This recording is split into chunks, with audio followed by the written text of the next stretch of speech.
እንኳን አደረሳችሁ። እግዚአብሔር ይመስገን።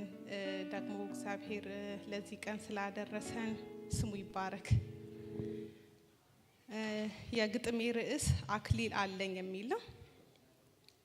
አክሊል አለኝ በሰማይ ላይ ታምኜለት ሳገለግል በምድር ላይ የጠፉትን እየፈለኩ ያዘኑትን እያጽናናው መሄድ ስችል በጉልበቴ ያኔ አይቶ ይከፍለኛል ውዱ አባቴ። የሰጠኝን መክሊት ቀብሬ እንዳልገኝ በተሰጠኝ እድሜ በቀረኝ ዘመኔ ህዝቡን አገልግዬ ዕውቀት አካፍዬ እንድኖር አግዘኝ በቀረው እድሜ።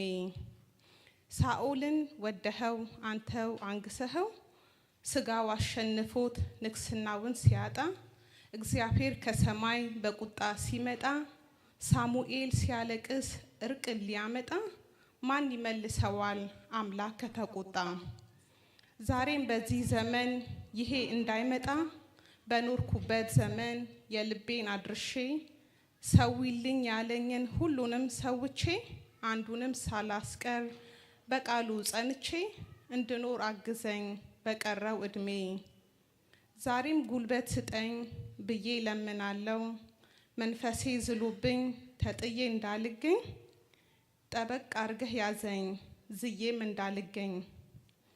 አቅሜ ሁንልኝ ጉልበቴን አበርታ የሚጠብቀኝን አክሊል እንዳላጣ የሚጠብቀኝን አክሊል እንዳላጣ።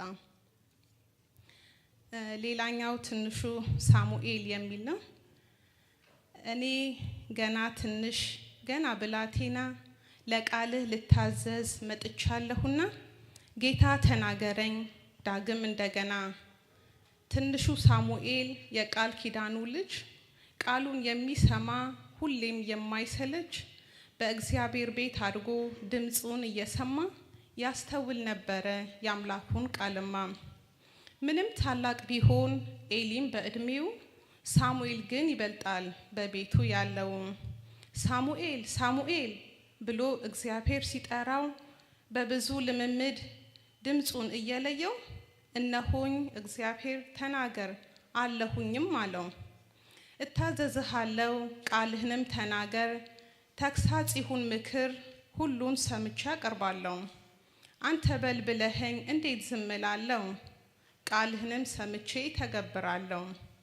አንተ በል ብለኸኝ ለምን ዝም እላለሁ። ኤሊም እንዲህ አለ ተናገር እውነቱን ሳትደብቅ ሳትሸሽግ ብሎ ተናገረኝ። አምላኬ ያለኝን ነገርኩኝ እውነቱን። ምንም ትንሽ ብሆን ገና ብላቴና አምላኬን መታዘዝ ማምለጫ ነውና ድምጹን እሰማለሁ ነገም እንደገና። የእግዚአብሔር ቃልም ሕይወት አለውና። ጌታ ይባርካችሁ።